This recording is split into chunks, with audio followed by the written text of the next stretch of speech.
45 years of experience to help you manage your portfolios and protect your wealth. Remember to subscribe, like, and share these videos. Well, tonight we're going to talk about the ongoing debt cycle that we're in and how to get out of it, as well as what's going on in the markets. So let's get into tonight's video.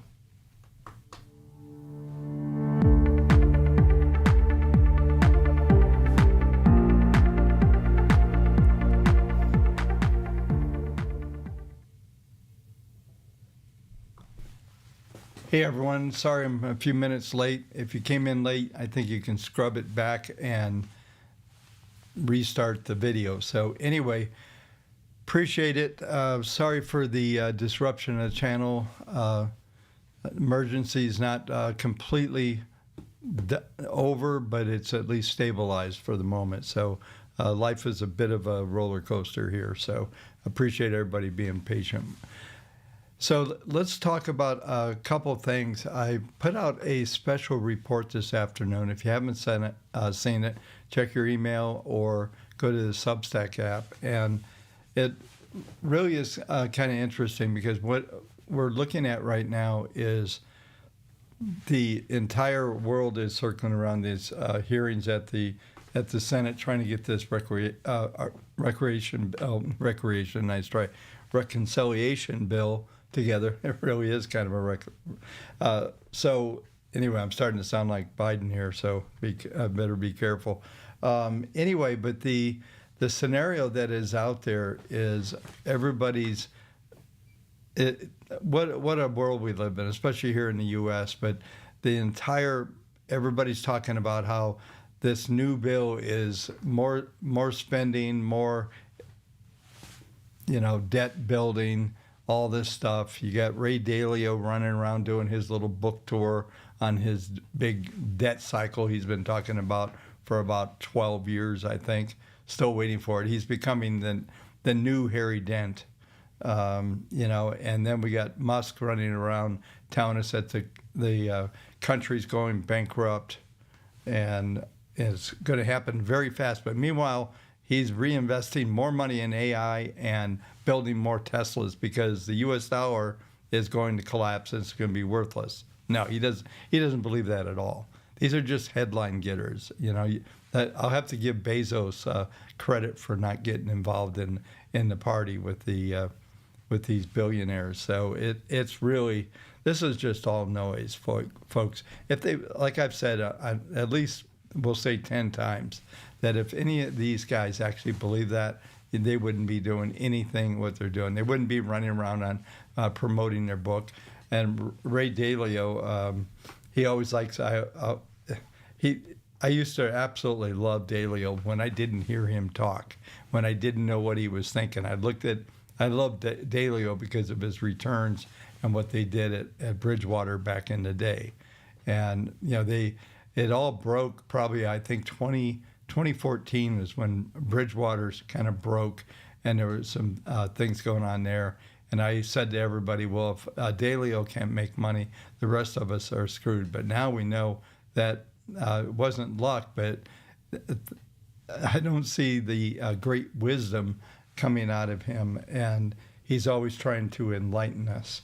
Anyway, so I wrote this special report. It kind of what happened. I was preparing for today's live stream, and I started getting into just the research of it all. I ended up building a dashboard, which I'll show you here in a minute. Just kind of letting the room get filled up while I'm chattering about what's going on, and I'll go through a scenario. And I did the same scenario back in the 2024 Outlook. So I think you can go to Substack. I think that you can still see that old Outlook that was made in, I believe it was December of 23. And this is where I was talking about another year of double-digit returns, and there were a lot of things that had gotten very interesting from a technical within the wave tech world, we'll call it Bob Kendall's world. Things have evolved. And I must say, and I'll go through all these things here in a minute, I suspect we'll end up doing a full hour today. But one of the things that is happening is the WaveTech database is just it's screaming. And I suspect as we come into this long weekend, we're going to get even more buys on the intermediate models. So all of a sudden, some of the forecasts and some of the things that I've been talking about still kind of throw around. I'm kind of stuck in this dialogue of that the economy is going to slow down in Q3 and 4, and it may. But what's interesting, and as I've said many times, the markets or the indices are not the economy. So we could see the economy continue to kind of flatten out, but the markets, I mean, we're on fire. You know, we punched into new highs. I thought we might see a rejection after the new highs, and instead we're seeing our short-term database get up 77% bullish, which is just unbelievable. You could call it a little bit overbought, but there's a lot behind that database, especially if we start to see the intermediate database get into 62%. I'll go into more details here in a few minutes when we cover the database. But the realities of what's going on here is the big dilemma, and we'll go back to the debt cycle here, is, you know, that this thing, I do believe it's unsustainable where we are right now, but I do think it's a turnaround. And I always wondered if Scott Bissett, I'm being a little facetious here, but if he read my 2024 outlook, because basically there's only one way, in my opinion, to get out of this debt. It's not about stop spending money at this stage. There's too many things in place, and you can see how the rhetoric ramps up if you try to cut into any programs that are so bloated and out of control, and like Medicare for one. There are people on Medicare that shouldn't be. So you try to restrict that, and you're evil, and you're taking insurance away from people. They use all the levers of fear, and also of that you're evil because you're doing this to people. Look what they're doing to the American people. So I'll go into this in a minute, but you know, the title of this was how to change you can change the entire debt structure in 2 election cycles. Just implement, you know, the best way I'm trying to say, you just need term limits, okay? And the term limits need, the second it's passed, if you've been in more than that term, then you're up. You literally flip the whole thing over, whether it's term limits or three terms, whatever it is. But if you do that, that will get rid of not all of it. It will get rid of a bulk of the corruption and all these pork building in these bills and all of that. And I get that this bill that's out there is not perfectly clean. But I'm going to show you, I'll go ahead and just go into some of these elements, because really this bill, it's nasty. It's got all kinds of stuff in it. But this is the way, and I put this in last night's Substack. This is what Trump is telling us.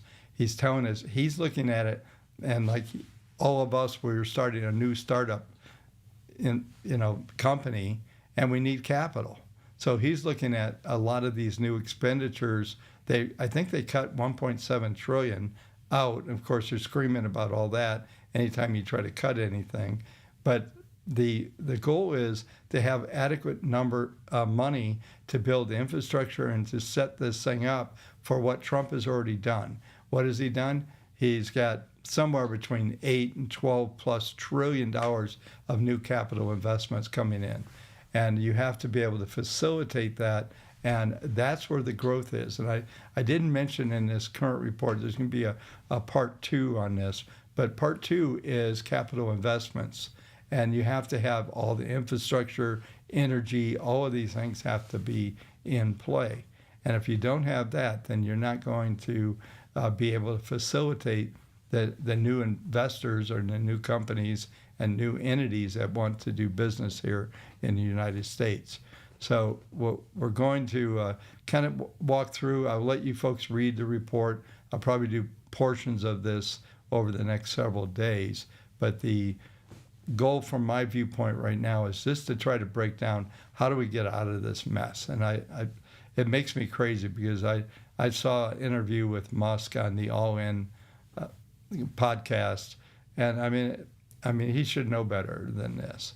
And it's obvious that this is some sort of ploy. I actually put it out there that he wants some of his liberal buyers back, so he's trying to look like he's against Trump. It's all kind of a big play that we're watching. And so but the important thing from my viewpoint and what I'm looking at here is that if we could get the term limits in play, we could start to get people to do the things they need to do for the economy, for the U.S. people, and everybody that's affected by what's going on here. Right now, it's all about constituents, how to get money through NGOs. We know that the corruption and the process which they get the money has been exposed. We all know that now. It's very, very clear. And so all Trump wants to do is let's get the big, beautiful bill passed, and so they can go on. A couple other things that he did, and I mentioned this also in the Substack, is what he's trying to do is not have to go back and renegotiate the debt ceiling. This is always a big distraction. Those of us around the markets, we have to be dealing with this stuff, and we know that in the 11th hour, in the last 15 minutes, they'll pass the bill that expands we know the outcome.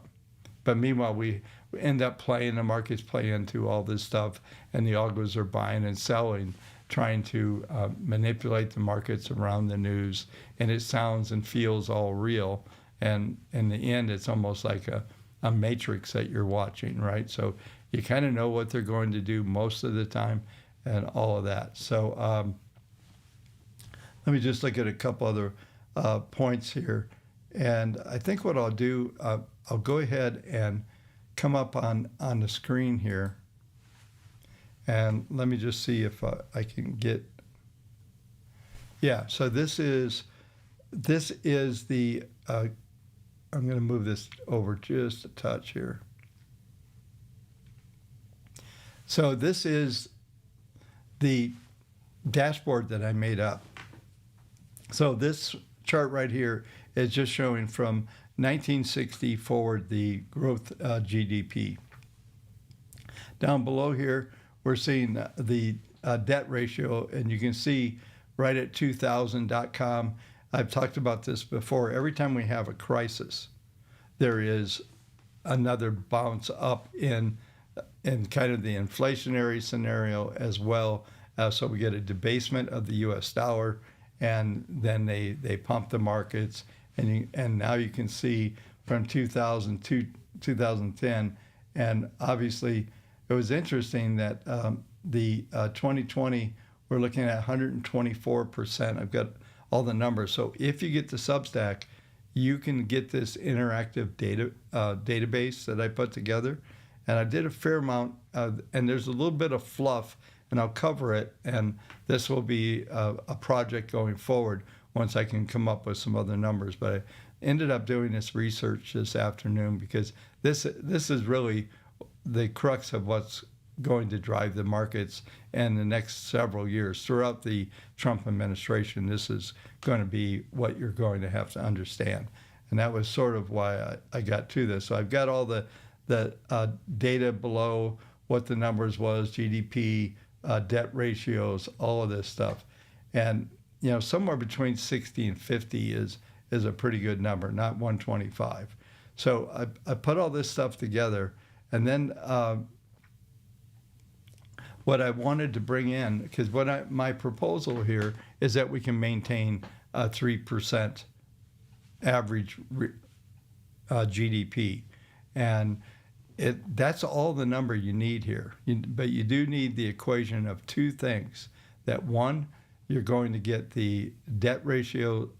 You're going to have fiscal restraint, even if you just didn't expand it much. But if you can get it to drop, and I made some assumptions here in my model, and think about it, if some amateur like me can sit here and go in and put a model together I did this with Claude so they could take all the actual numbers. I fed the data, said, okay, here's what we want to do. So from 26 forward, we're projecting getting into a 3% type return, then going to 3.5. And I just did it in a linear basis, okay? I didn't try to simulate one year's 4.2, then a softer year. Didn't do all that. That's not important. So if we can just come up with some average numbers that we expect to see, that's really all we needed here. And you can see this is just the path of real GDP as it's happened. And then this red chart here is the debt ratio, okay? So this is if we go back to the 1980s, this is, I started in the market in September of 1979. So in 1981, we had growth of 2.5. And by the way, interest rates are punching 15+% at this range. Then we had a pretty nasty recession, and the GDP growth was a negative 1.8 in 1982, and then we got into these big numbers. Once this thing turned around, they got the interest rates to start to decline. And by the way, all the way through, for the most part, all the way through 88 here, you had double-digit long-term yields. You had, I think the minimum was around 9%. I should have put that on here as well. But you had at least, I bought a house and got a mortgage and thought I got a good deal in 1986, right here, 1986 with a GDP growth rate of 3.5% with a 13.25 handle on my mortgage, and I thought it was a good deal. Prior to that, it was like credit card, and real estate during 82 was probably the peak of the interest rates. Volcker was fighting inflation and really jacking up rates where we had the front end of the curve was almost 25%.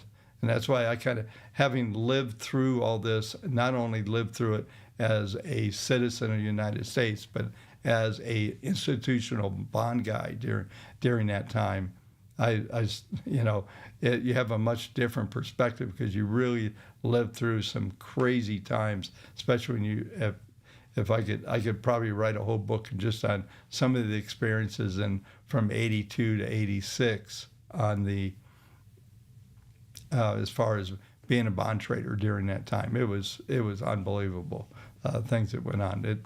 There's plenty of books already written about that period of time. But my point of showing you this is if we look at down at the very bottom here, got it listed year by year. 1980 recession, brief recovery in 81, 82, deep recession. Then 83 is when it started to pop. And we got up to here of 84, had a 7.2 GDP. So the average, I'll summarize this and we'll move on to some of the projections, but the average here was 3.1. So during that decade, we were able to squeak out a 3.1. So then when you see Scott Bessick going on and talking about, all we need to do is get a 3.1, because he's already seen that what happens during this period of time. Now, Reagan was spending money on, there was all kinds of things going on, geopolitical with Russia, and the Cold War was ending. All that stuff happened. There's the history during this 10-year period was absolutely amazing. Not that right now isn't, okay? So this is probably equal to, in a lot of ways, of what we went through in the 1980s during this period, during this decade. So let's move on, and let's talk about, let's come up here. So this is, this was some of the formula. So you can dispute this, and I'm not saying this is what's going to happen. I'm saying if these things happen, if the Trump administration and the Treasury and everybody involved here can engineer anything close to this, things change very quickly.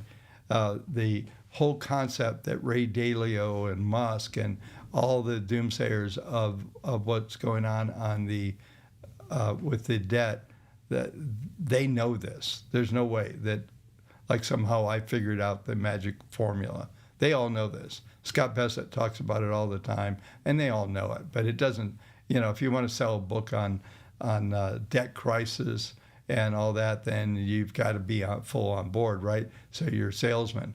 Ray Dalio's being a salesman. He's not really being authentic here.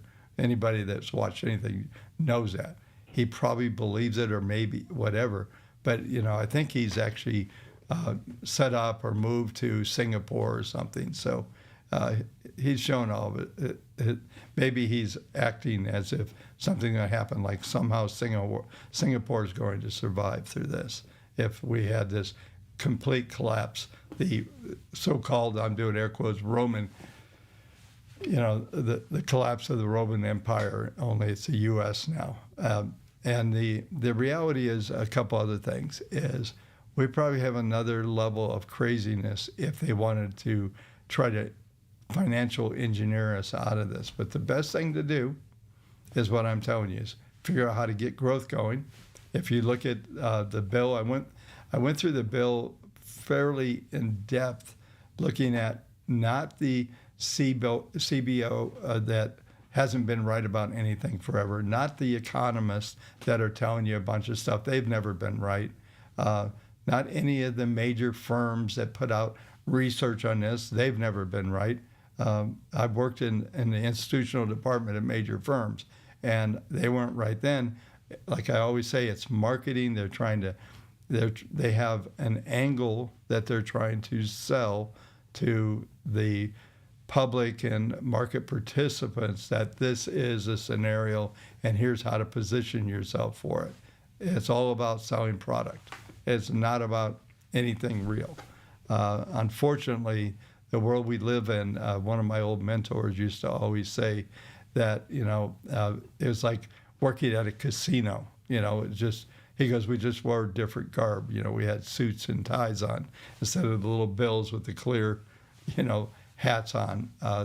We're just running a casino, so we're looking at probabilities. These are things that you learn from being around, especially from my viewpoint, for most of the time, being just a quant type trader. You learn this really quick, that a lot of the noise can disrupt some things, but in the end, when it comes to just dealing with the quant stuff, that's all you have to know. So from the standpoint of so let's dig into this forecast. And I'll give you the stats, then we'll talk about this chart. This chart is absolutely talking about flipping the script. This was really interesting. So we're looking at the GDP 26 forecasted 3.0, and then we go to 3.5, and it's like I told you, 31 to 36 to drop it back to 3. But we have this big growth. We've got AI theoretically, if we believe what's going on. I can tell you I'm working on a new program. Bob Kendall is a programmer now. I'm big into a lot of the agentic stuff that's going on right now. And it's so exciting for me to be able to do some of this stuff because I no longer have to explain to some programmer what I'm trying to do. Okay, so I can actually get there. Still need the programmers, the guys with the next level skill to kind of fix some of the broken stuff. But for the most part, I can build these models out pretty good. So I built this model. This was probably about 20 minutes this afternoon. But let's just look at it. So it's, like I was saying earlier, it's kind of a linear type schedule. But you start to look at things. What does the government do? What do we hear? Over a 10-year period, it's going to be 5 trillion, 2 trillion, all these numbers, because they add up over a whole decade. Nothing's talking about what's going to happen in 6 months, a year, 3 years. It's always in a 10-year period, we're going to spend $4 trillion more. They never talk about what kind of money can be made. And as I've said on a couple posts on Twitter, there's two sides of balance sheet. I originally started off in life thinking I wanted to be a CPA until my first professor, who was an ex-CPA, I did not want to ever turn out and be like this guy. I thought, there's no way I can do this. I have to get away from this. But it seemed like a good idea at the time. But the point is that there's two sides of a balance sheet. They only seem to talk about one side, the debt. They only talk about the expenditures. You never hear them talk about the growth. And the Reagan years showed that you can grow out of a lot of the deficits. All those things can happen. So let's zero in on the chart. I'm going to go on for a while. I put a lot of work into this. And when you start to teach or talk about the work, it helps that you find new things out of it, right? So let's just go. Let me go off screen here.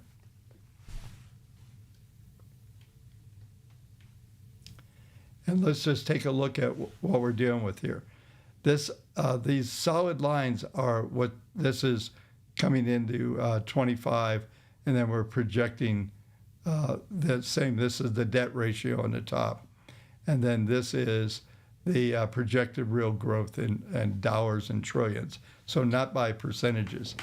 That's the other thing. You have to be somewhat careful, and I'm talking in percentages here. But typically, if you want to put up a false facade or you want to deceive somebody, use percents. So classic example is some millennial trader that said, I made 2,000% on my investment in 3 weeks, right? Well, he only had $22 invested. So he made, whatever that is, a couple of $1,000 or 2,000, whatever.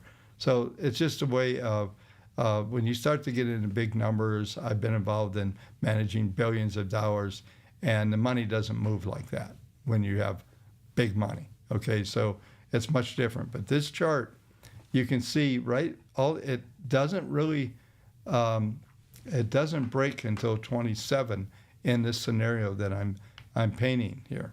But at 27, though, it's a cliff. And this is what Scott Bessett is. I've seen him talk about this.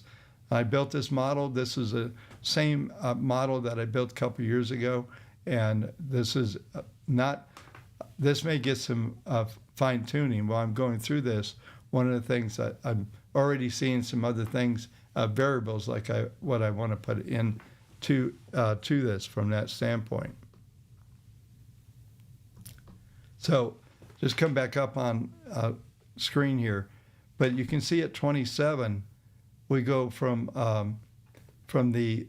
we get up to 126.8, and then it starts to happen. 26, 119, then in 28 all of a sudden, let's see, it's picking up both data points. 111, then we get down to 104, and then ultimately here, it gets to 1 to 1. So this is really the transitional phase from where we sit right now to at least to stabilize. So we're off the mark of 125, almost 130% of GDP. Then you see something else. We see GDP growing, and with that scenario I put in, keeping expenditures. Let me just go up here and show you what we're looking at. So this is the scenario: 10% increase in 26 next year in spending, and 8% in spending here, and then 8%. I think I do. In 2028 to 30, a 30% tariff revenue. So I added the tariffs in, and when you start to, I didn't go through the scenario, and I may build this model out a little bit more, because after building this, I have some questions after going through it. And what I'm seeing here is that the tariffs offset ultimately work for a while, but then as GDP growth and everything starts, you can see that they end up in a parallel, because this is a linear model, so it's not real. Okay, it's assumptions being made, but what you see is that the inversion happens of all of a sudden we are starting to get that debt ratio to go back up, which we do not want. We actually want this thing to ultimately keep going down. So there's things that need to be done, and this is in the dialogue in the special report that I wrote today. What we're seeing is this is where there's clearly great advantages with the strategy that Trump's doing. We're looking at Trump out of here at 28. I don't know what happens, but this scenario is saying that path, once we get on it, we continue on it. So this is where I come up with the scenario where the only way you're going to get this not to look like it does right here on this model is you're going to have to break the spending even further, or you have to get growth to accelerate faster. And I happen to believe, maybe you don't, maybe you do, that the productivity gains that we're going to see during this period up into 2030 is going to accelerate. I think this chart continues to go down. I think this debt ratio gets close.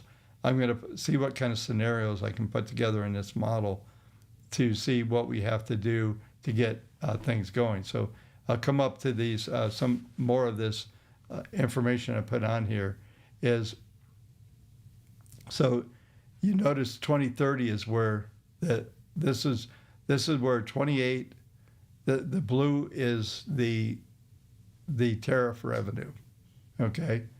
And so there's so much more that this model needs, but I want to show just what a couple main metrics, if you tweak them, what the outcome is going to be. So I have spent my whole life around the markets always being an optimist. It's just who I am, right? So, but you can see everything's frozen across here. So this is obvious, this is not what it's going to be like.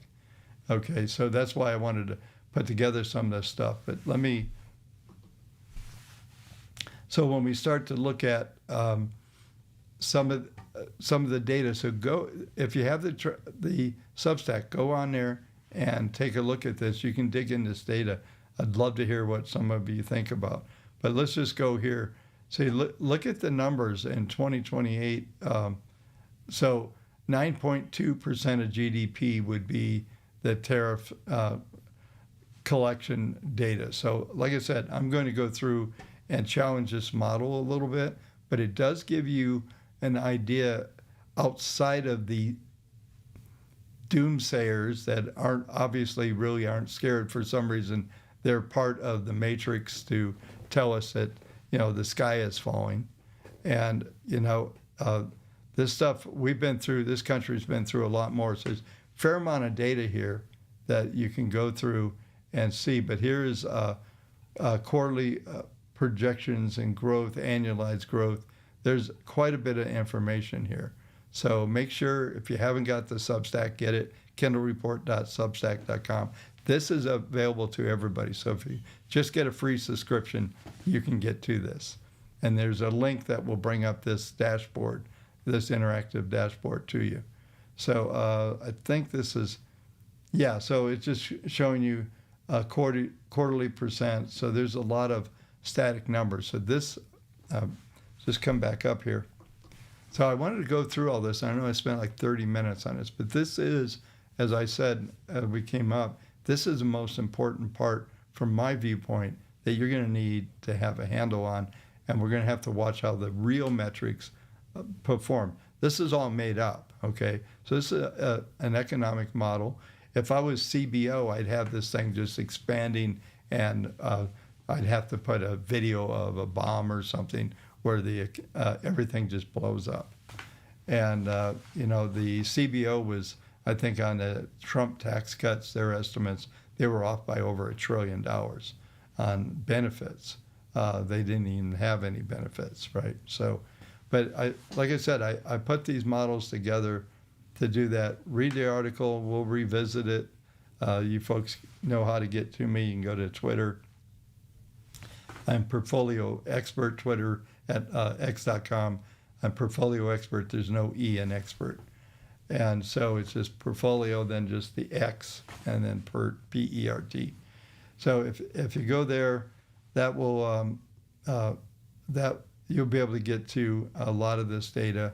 And I think this was well worth it helped me with perspective, because this is a scenario that I've been painting for multiple years.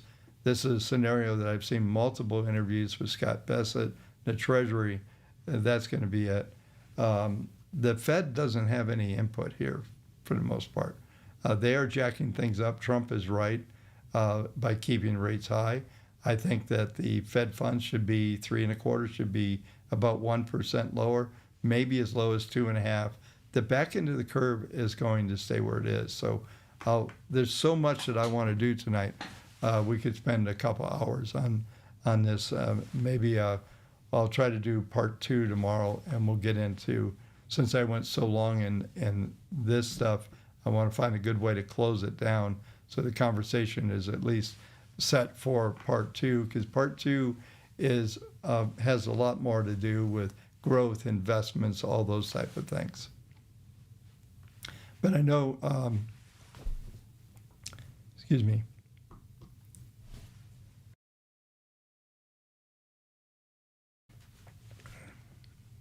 Sorry about that. I don't know why when I go live I have to sneeze, but maybe it's just talking in the vibration and talking this long. But the environment that we're going to be coming into is going to be much different. They're going to get some portion of this bill, most of the bill passed, and whether they have to cut back on anything. The real deal on the bill is that they need to have that investment money to move everything forward. That's the Trump agenda. It's not about spending money. It's not like the, what was that thing Biden did, the Inflation Act, which actually created inflation. It's not like that. That was just money going to NGOs, and we know now just fraudulent money flowing through everything. This is, I believe, is facilitating. Trump has figured. I remember seeing an interview. I think it was an old Oprah 1980s interview, and Trump said, he goes, "All I know is if I was ever president, this country would make a hell of a lot of money." And what he's doing, he's had this thought for a very long time, and he's trying to execute that. That's why the new budget, and all the things that are happening. Hate him, love him, whatever. He absolutely believes that this is a strategy to make this country incredibly wealthy. And in fact, we would be if we didn't spend all of our money on wars and hundreds of military bases all over the planet. That stuff, all that stuff needs just to be done. So the imperialistic U.S. that has been created Trump didn't do it. Everybody before him did, and going back to the last 50 years. And so anyway, so think about what I've said here. Make comments. The nice comments in the chat line, but the best comments are after the video when we shut this down, and comments afterwards. So if you make some comments there, be great. So make sure you subscribe while you're doing that. Appreciate everybody watching. So let's set up the rest of the show. We get about 30 minutes. I was going to go from this into long-term outlook. It looks like I'll be able to do a video tomorrow, so set your timer. I was a little late tonight. I don't know what it is when I don't use this studio.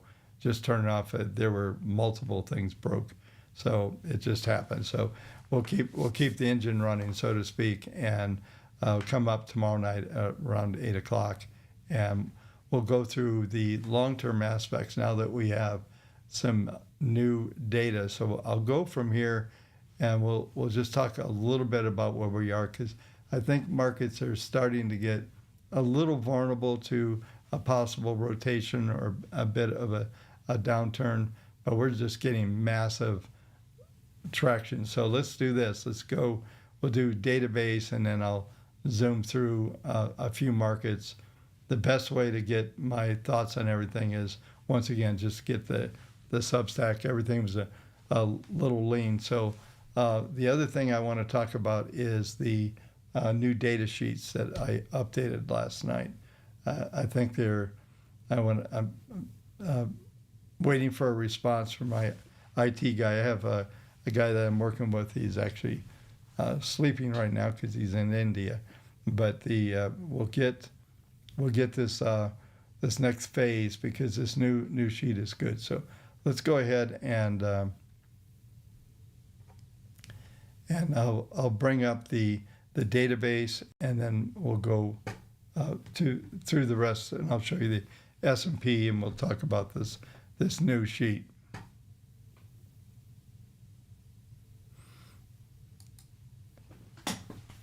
Yeah, let me just see a couple comments before I move on here.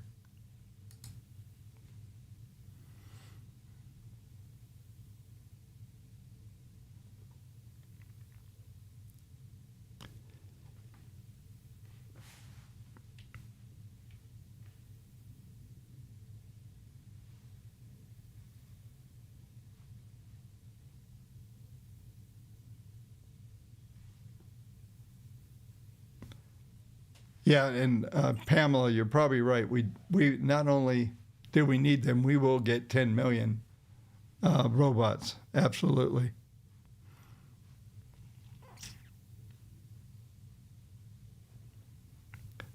And I agree on this CBO thing.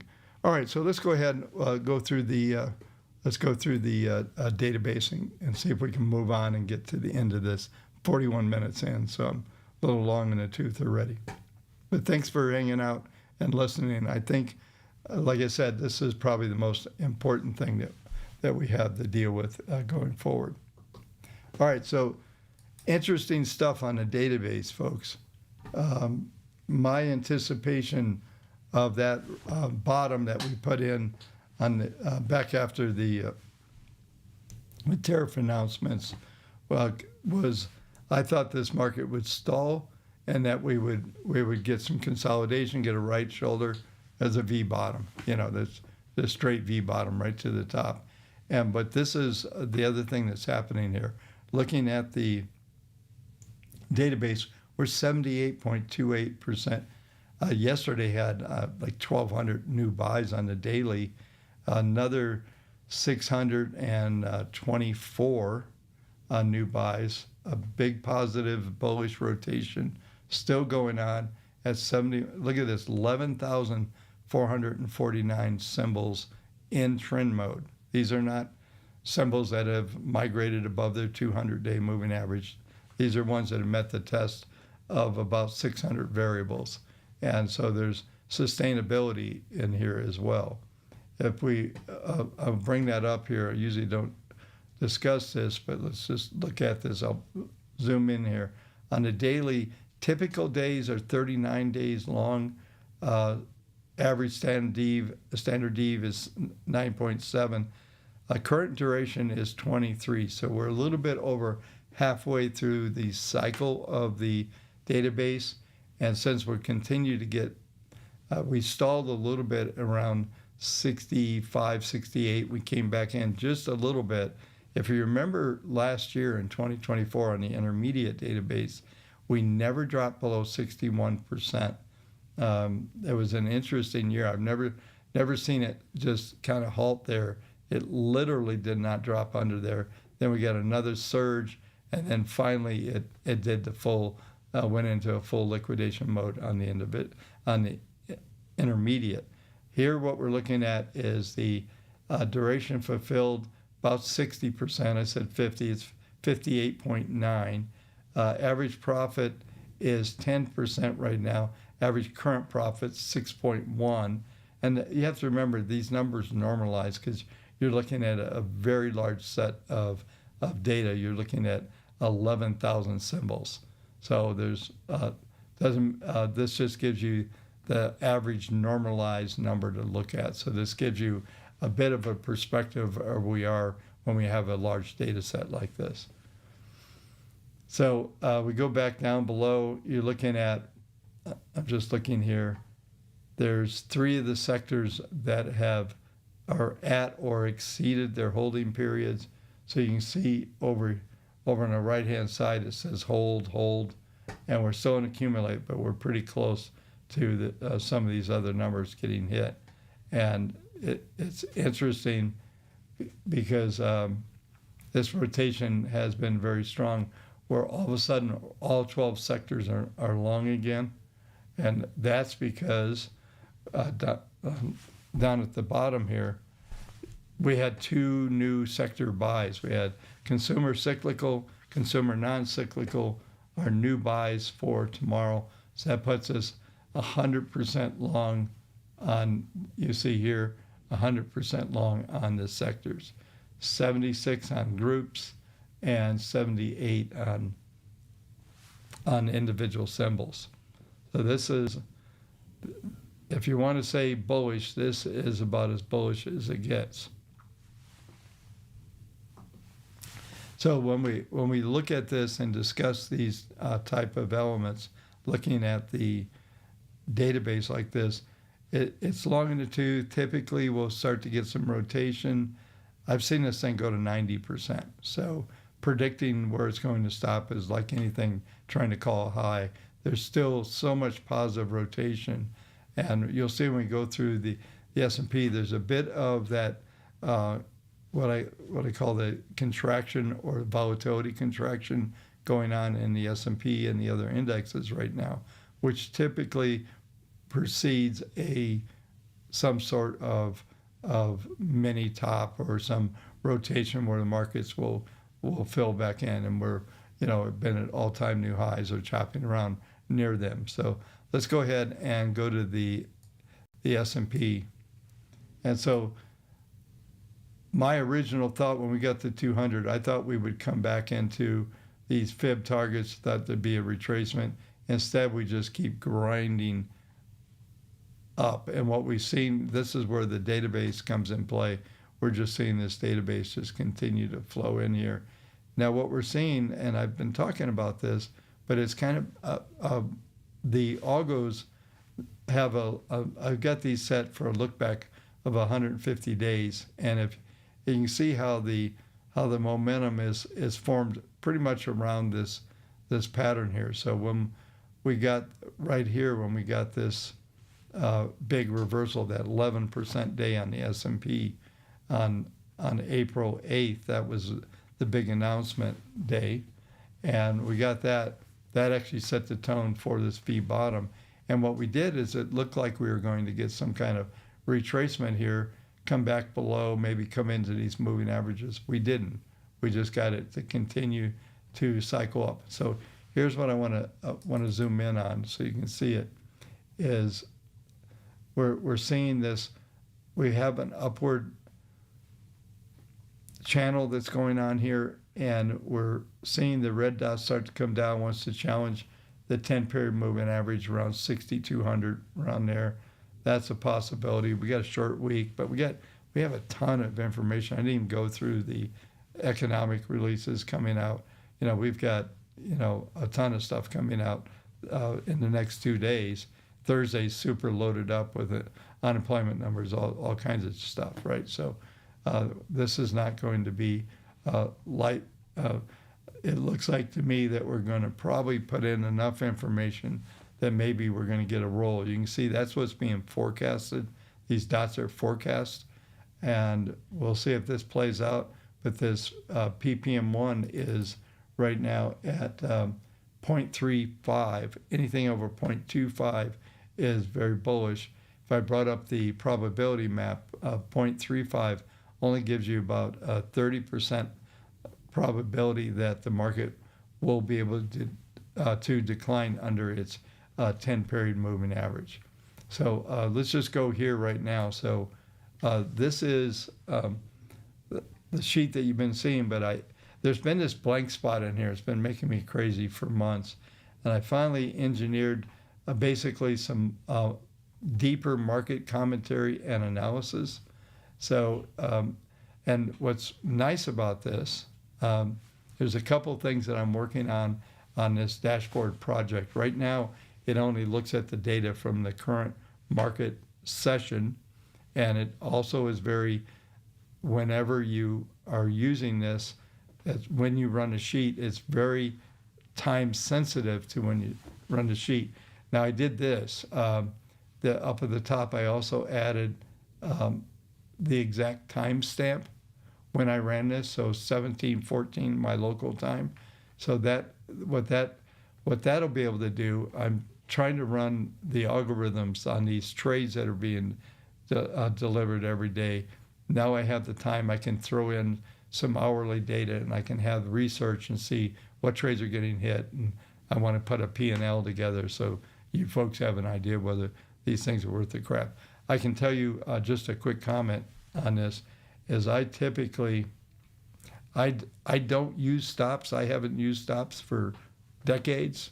I stopped using those a long time ago. Not that I don't have a stop out point. I just don't show my hand. I don't turn my cards over. So these are every sheet that you have, no matter when you get access to these, you can put it on any market, on any exchange, any currency, doesn't matter. So you'll be able to do this. But this is a breakout trade, 62.59 with a target of 70. If you get hit there, it's got to stop at 50, a 9-handle stop. And then you got S1 bounce. I kind of like these S1 bounces, 62.38. I was really frustrated last night because I was up very late. I was up till 7 a.m. New York time, and they just was trading between my ranges. I finally got a trade, one of the trades off that was on the sheet. Unfortunately, if you use the stop, you got stopped out by 3 handles. I looked at the intraday chart. It was literally what I call a flush, where they flushed it out and then it just bounced back right away. But I managed to get a pretty decent trade out of that. So let's take a look at the new sheet here. And what's nice about this, so it's telling us that it's range bound, PPM1 still strong. So it's doing a lot of analysis here. So as we look at this gives me current market status, what kind of volume, what's going on. It was very early. It was about an hour after the open. So you could rerun this. My goal is to have something where you can just hit a button and you can update the real-time data. I'm trying to get a link to work with TradingView. So if you have a TradingView account, you can get that data. But here's the other thing, trading conditions. It shows resistance, R1. It really does the analysis for you. And one of the things that a lot of you that have bought the indicators, you have to have the indicators to run this sheet because you need these the data. I just noticed I got some errors on this sheet. I did it right before we opened. It's not showing my PPM2 values here, so I'll have to pay attention. I don't know if I busted something when I updated this. I'll look at this again. I'll get that fixed. But here we go. We start to look at the probability of the grid, and this is important as well because if you're looking at these sheets, it tells you right now R1 has an 85% chance of getting hit. That's 6 handles from where we are right now. Shows the current price 53 is 52.80, so it's very similar. And then S1 is 62.37, and that was a number in overnight trading last night that was pretty prevalent from the standpoint of it was just bouncing around 40. It traded down to 38, 37 and a half, bounced back to 44. It was just bouncing around in there. So that number is coming into play again. There was a lot of trading activity around those values. And so, so anyway, the new sheet has a bunch of stuff. It's actually calling for a breakout just because of these. It's unfortunate these PPMs are broken right now. But 0.35 is very bullish, and well, yeah, like I said, I'll get a fix on that. And I didn't notice that happened. I'm looking at the monitor over here that has this. But anyway, But that's the update to the sheet, is actually adding this market commentary. So one of the things that I know a lot of you have been on Discord with you folks, and is always trying to figure out the PPMs. What's going on? There's one more thing I'm going to add into the logic that I want to bring in, but these are doing all the analysis. It's looking at the PPMs. It has my analysis technique and what I look at in the PPMs to determine market direction. So this is almost a 6-month project. There's a lot of code behind this thing. So the goal is to take this from what it is right now. What I really want is like a real-time version that can update on increments like every 5 minutes or 15. So you can just see the change and it will tell you what the net changes are. So I've got lots of ideas that I want to have in there, and it looks like I can get some kind of API from TradingView that will feed just the some of the changes in there. So this is a long-term project. This is going to go from good to great as we go forward. But so my concern right now, just looking at the charts that we're getting, let's go back over and bring up the chart. So let's take a look. So PPM2 is over here, I'll blow it up, is at 0.23, and that's in just below, it's in maintenance mode, and PPM3 is also in maintenance mode, and the PPM 200 is not. I keep forgetting this feature that they put on here. You can now hold down the cursor if you go over a number. This is a new TradingView feature. You hold it down and give you all the data. So I'm scrolling through, but here's the key market grid numbers, and this is on a daily basis. So where are we at? We're getting close to an hour here. Let's do. I'm going to do a real quick review of NASDAQ. We'll touch on gold, and I've been covering crude oil every day in the newsletter lately. I still think it's pretty critical what happens there, and we'll continue to watch it after some of the market activity that we've seen. So I'll do that, and I'll hit Bitcoin real quick. So let's go ahead and do that. So the configuration on the NASDAQ is exactly like the S&P, only it's always a next level momentum. So what we're seeing is we actually have a downward channel forming, and I think, well, over the next couple of days, we'll see it break below the 10. We'll head down towards the 21 moving average, just to give you a value. We're probably heading back to 22, maybe 214. We'll call it maybe 200 on extreme. I think ultimately we get into this, we drop into this triangle pattern on the moving averages where the 10 is declining and the 40 has been hit. If we go back a week ago, maybe 8 days ago, on both the S&P and the NASDAQ, and remember they're cousins, they have the same family members, a lot of them, especially at the top end of the index. But the idea was that we would come back to the 40-day moving average, and that would be the corrective phase we're looking at. There was some probability at one stage that maybe we're coming back to the 200, but that goes back several weeks ago.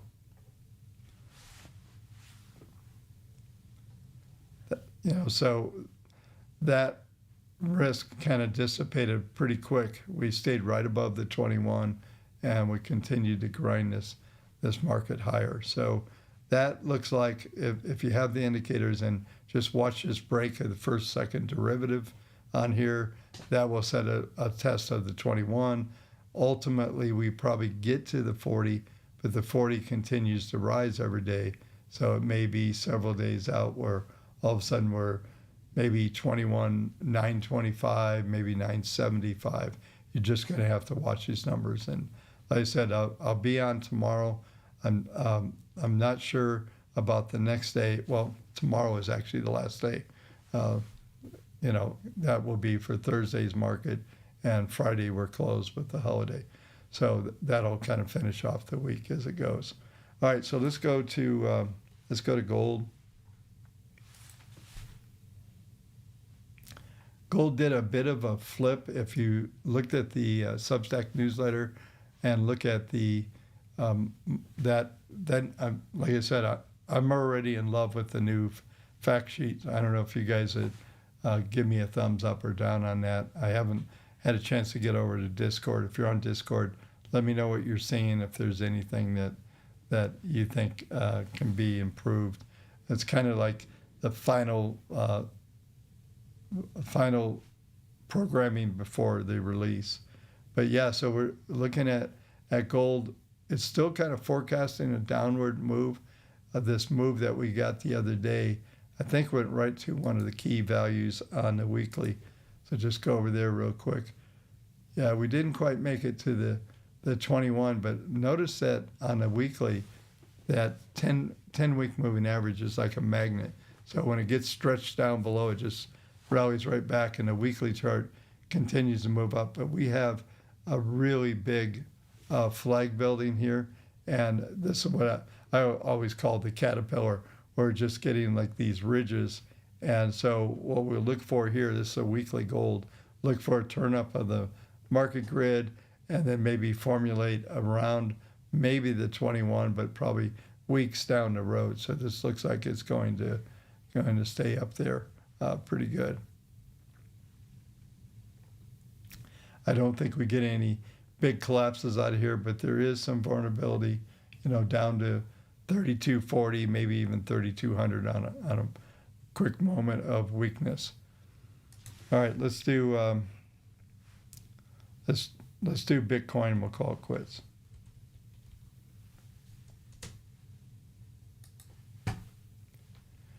We'll stay here on the weekly. Oh boy, this is interesting. I didn't catch this the other day.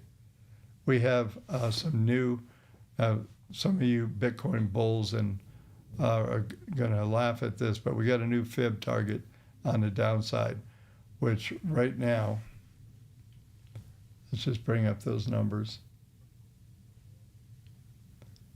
77,000, 63,755.4. That's the move back to the 21. Now we've talked about moves back to the 21 in the past. We had these tight fib targets down here at one stage. We did get down over here to this is a weekly, so this was back in September 24.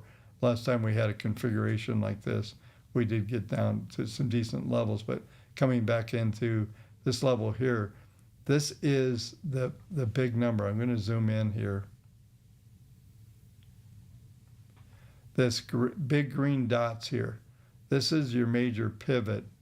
If we were to take that out, then we will move to the 200-day moving average. What we've been seeing here is big consolidation, dip down to support. The fib targets that we had going back a ways was pretty much spot on the target. Then we got the nice rally back to these numbers. And I haven't talked about this for a while. I'll do it as quick as I can here. Is that what you're seeing here at this 108, 112 at the high levels, you're seeing a lot of the arbitrageurs, you're seeing all the futures guys and options and ETFs, all those managers are in play here. And every time we get up this high, there's just lots of supply seems to show up. No matter what Michael Saylor says, it's not going to just go up forever. I know there must be 2 million analysts claiming that will be 200,000 this year. I'm not sure that's the case. What I'm seeing here is some weakness as we come in to September and November. I don't think we get to these numbers. I think these, in fact, if you've been around the channel for a while, when we get these numbers, this could be one of these island projections that never comes true. The only thing that is leaning me a little bit towards maybe the high-end number, which would put us at 76, which would be a retest of this low.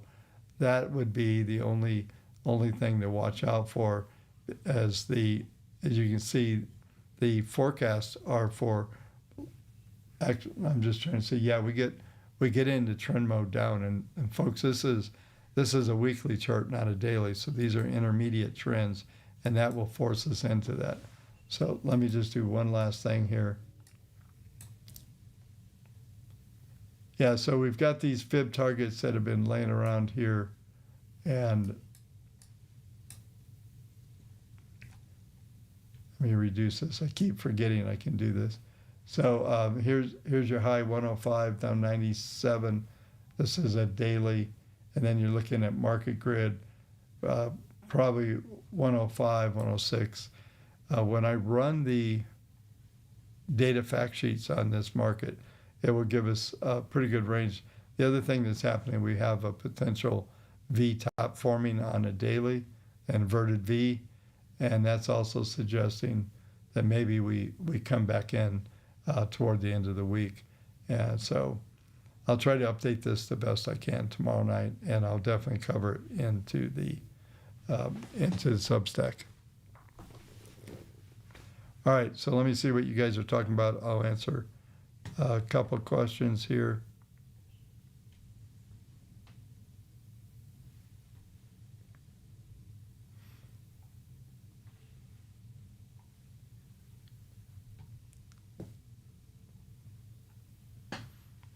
Yeah, that's interesting. I will take a look at this, William, on the Pentagon budget moving towards nuclear. I think virtually everything's going nuclear. These little mini reactors are the new best thing that's ever been created. Yeah, listen, Ukraino TV, on that, as far as that goes, on the Bitcoin, we're really range bound. I don't think we get that extreme, but it doesn't look like. I have a debate going on with a buddy of mine. It doesn't look like right now is where we break out, especially with the other risk assets kind of looking like it's there.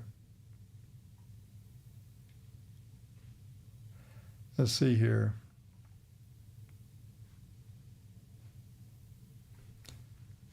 Oh, that's interesting. Big money buying ETFs, shorting BTC. See how that works.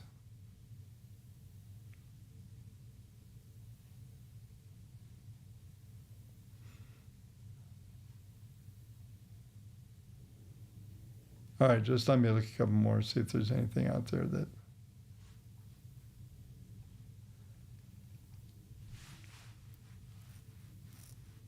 Yeah, there's Pamela's got a good question. Is Bob going to sell this script, or how's it going to work? My plan is, the plan is to get it into a web environment. I don't want to give the code away, so I'm trying to protect it. You're going to need a cloud account. You're going to need an API code, because if I start running it for thousands of people and they're running it thousands of times, the API, the cost of that API usage will get pretty heavy, mainly because these are big scripts that are running. And so there's a lot of research went into how to offer this. It's not going to be, if there is a charge, it's not going to be very much to get involved. I'm just trying to cover for some of the IT costs and things that have been accumulating. And it's I'll let you know as soon as I've got that figured out. But the main goal is protecting the code from being on Reddit tomorrow morning. So that's about it.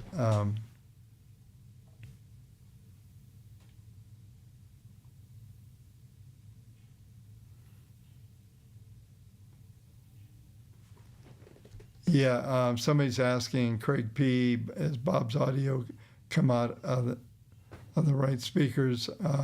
You might want to check your settings. It should be fine. Be plenty of complaints on this timeline if that was going on.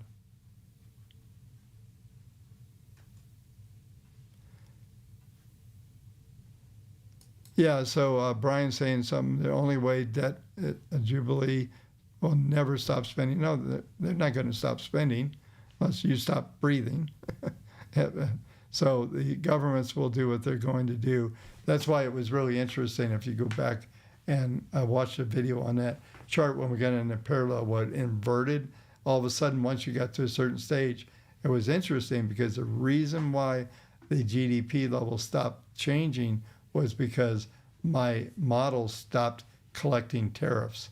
So if Trump is right and that there's no inflation, no material inflation, and those tariffs work, if you add those tariffs back in, like I said, I'm going to try to put some variables on this thing. So even if you folks have it, you can play with the model. What I did was I did everything static. Now I'll probably put some drop downs on there so you could change some of the assumptions, right? Which would be really cool. That actually came out of your question, so thank you for that. But yeah, so yeah, I'm really trying to get some stuff. I put a ton of work into these into some of these things. I have for WaveTech the portfolio manager stuff. I'm still a little ways out. I think I'm probably 2 or 3 months out, maybe less, on getting a rework of the WaveTech manager. And if you've seen in the Substack, I've got one of the dashboards I'm working on. It's still somewhat of a work in progress, but here's one of the things. I'll just close here, folks. This is, I've been living in quant world. I've been living with programmers and static software, all that stuff for my first software product that I ever did was in 1992, and that was called Market Mind. But here's where we live now. The tech world has changed. Software has changed forever. Agents are making it possible to do things on the fly.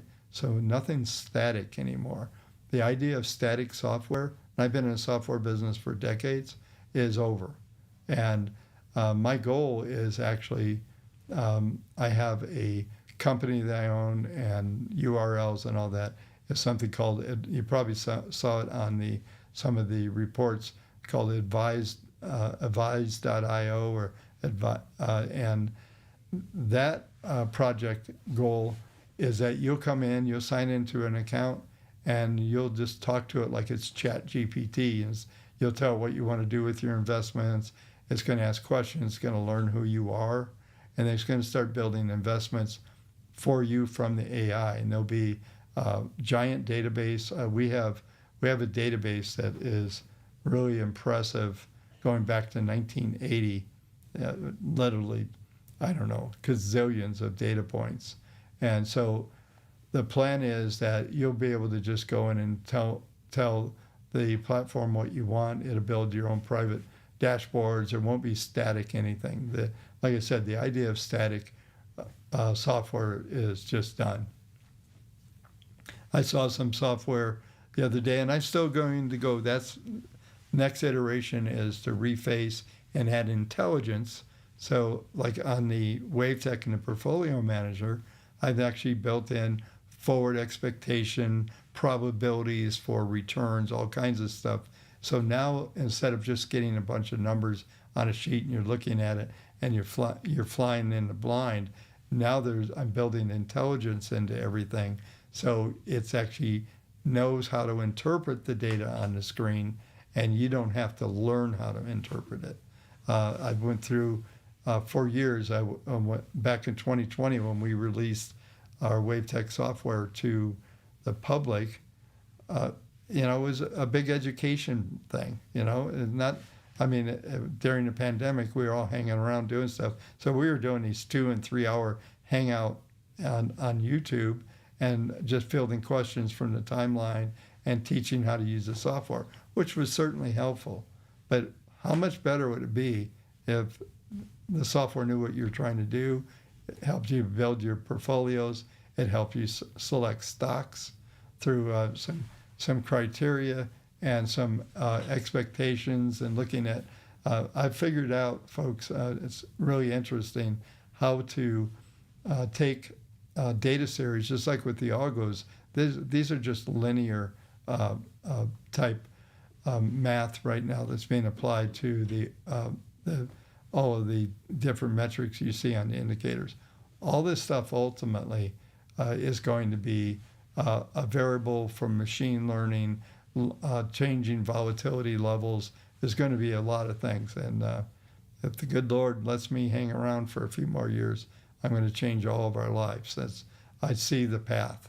And I've built software often on different platforms for decades, and I now see the path. So hang with me, and you'll see all of the interesting things that are going to be coming out of this, because in the past I've always been, like I said, we've all been, look at, you log into somewhere. I saw a piece of software the other day, and these guys have put together, like fill the gap and do all this stuff, which most of that stuff doesn't work, but they probably read Edwards and McGee, put a software together, you choose a bunch of stuff. The reality is, if you're using AI, it should just tell you what the answer is. So if you know those techniques, you should know the best trade of the day. You should know, there's a gap to fill in the probabilities. What's the probability of that happening? The gap doesn't always get filled, folks, just for the record. So anyway, just a little chat. Thanks for the questions, because this stuff really is good. When I do get this next level sheets out and how we're going to work together on it, once I get that out, then I'm going to have some live streams like this. We'll interact. There's going to be private meetings on Discord. Discord has some issues with some things that I wish they fixed, but especially with presentations and stuff, and you start showing, you get too many people on, it doesn't work, because you can't do different things. You can't do live video and some other stuff. You can talk about everything. So YouTube, probably even with the delays, will end up to be the better of the platforms to go forward on. Anyway, I'm just talking right now. So thanks again for everybody that watched the show, and all of you that were watching the replay. I appreciate it. Talk to you soon. See you tomorrow night. We'll definitely be there. I'll let you know if there's any complications. Thanks again for watching.